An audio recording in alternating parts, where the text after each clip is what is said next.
నియోజకవర్గంలో చంద్రబాబు నాయుడు గారు ముఖ్యమంత్రి అయిన తర్వాత ఎన్ని రకాలుగా అభివృద్ధి కార్యక్రమాలు జరుగుతున్నాయో మనం అందరం చూస్తూ ఉన్నాం.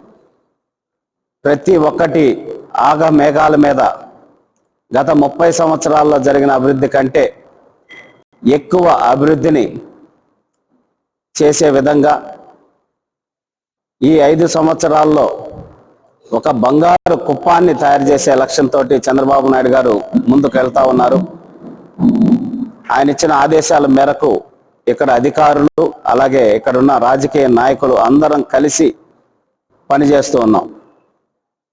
దాంట్లో భాగంగా అంతకుముందు కూడా మీడియా మిత్రులందరూ కూడా తెలియజేయటం జరిగింది. Cargo airport first Chandrababu Naidu గారు 2019లోనే ల్యాండ్ అక్విజిషన్ చేసి 100 కోట్లు డబ్బులు ఇవ్వటం ఇవన్నీ జరిగినాయి. కార్గోతో పాటు ఇప్పుడు డొమెస్టిక్ ఎయిర్పోర్ట్ కూడా ఇంకొక 500 పైచీలకు ఎకరాలు అక్వైర్ చేయమని చెప్పడం జరిగింది. దానికి సంబంధించిన పనులు కూడా అధికారులు ప్రారంభించారు.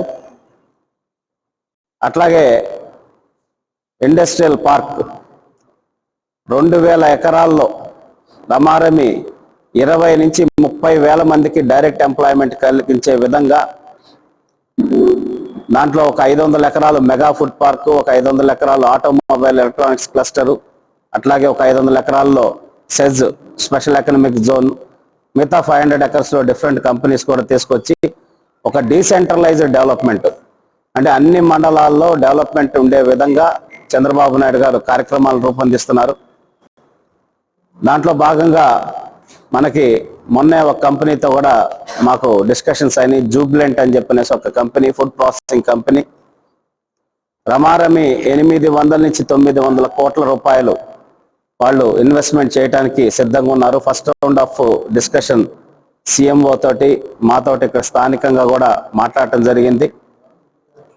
వాళ్ళు దానికి సంబంధించిన ల్యాండ్ కూడా 30 నుంచి 40 ఎకరాలు ల్యాండ్ కావాలని చెప్పనేసి అడగటం, దానికి సంబంధించి 2-3 ఆప్షన్స్ వాళ్ళకు కూడా చెప్పడం జరిగింది. త్వరలో వాళ్ళు కూడా వచ్చి చూసి ఆ ల్యాండ్ను ఫైనలైజ్ చేసి వాళ్ళ కార్యకలాపాలు కూడా ప్రారంభించేదానికి అతి దగ్గరలోనే వస్తారని చెప్పని కూడా తెలియజేస్తా ఉన్నాం.